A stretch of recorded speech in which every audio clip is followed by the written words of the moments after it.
I own 12 acres of prime heritage apple orchard, a plot that's been in my family for 3 generations. The southern border is defined by an ancient cedar fence line and a row of irrigation valves installed back in the 80s. Every inch is accounted for in the 2012 plot map I keep in my office. Steel rebar stakes, GPS markers, and county-verified coordinates. I know my dirt better than I know my own backyard. Everything was peaceful until a corporate developer, Silver Oak Estates, bought the adjacent fallow field to build a gated community. They moved in with heavy machinery and a team that looked more like a private army than a construction crew. The lead developer, a guy named Julian who never took off his mirrored aviators, stopped by on day 1. He looked at my trees like they were an eyesore and asked if I'd ever thought about liquidating my assets for a retirement fund. I told him my assets were staying right where they were. A month into their build, I noticed something disturbing. The cedar fence was gone.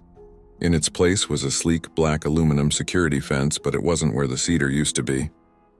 It was shifted 10 feet into my orchard, cutting right through a row of my prize-winning Honeycrisps. I checked my GPS app. The fence was sitting squarely on my land. I walked further down and realized it wasn't just a fence.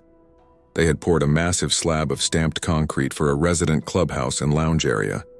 Half of the foundation and a stone fireplace were built directly over my irrigation line. They hadn't just moved the line, they'd built a permanent structure on it. I found the original survey pins tossed into a drainage ditch. I called Julian immediately. He didn't even sound surprised. He told me their top-tier surveying team had discovered a discrepancy in the old county maps and that the land actually belonged to the development. He told me to be a team player and offered me a free membership to the clubhouse once it opened. I didn't want a membership, I wanted my trees back. I stopped the conversation there and called Sarah, a forensic land surveyor who specializes in boundary disputes.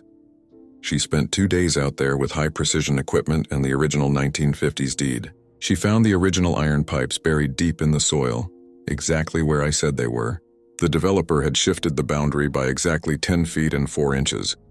My attorney, Marcus, filed for an emergency injunction the next morning. We didn't just sue for the land.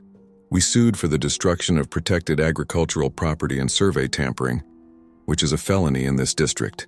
The court-appointed surveyor arrived a week later. He spent 4 hours on site and reached the same conclusion. Silver Oak Estates had knowingly encroached on private property. Julian tried to play the honest mistake card in front of the judge, but Sarah produced photos of the original pins he'd discarded in the ditch. The judge was a no-nonsense local who didn't care for corporate land grabs. He issued a mandatory demolition order. Silver Oak had 14 days to remove every ounce of concrete, every foot of fencing, and every electrical line from my property. They tried to offer me $250,000 to just let them keep the 10 feet. I refused. I wanted the land, not the cash. The sight of the jackhammers breaking apart that expensive clubhouse was the most satisfying sound I've heard in years. They had to rip up the foundation, haul away the stone fireplace, and reroute their entire sewage line at a cost of nearly $500,000. Their project was delayed by 6 months, and the bad press caused half of their pre-sale buyers to pull their deposits. Julian lost his job with the firm, and the state licensing board opened an investigation into their surveying company for fraud. My orchard is back to its original size, and I replaced the black fence with a reinforced stone wall that isn't going anywhere. Don't let them bully you off your own dirt. Hit like and subscribe for more stories of standing your ground.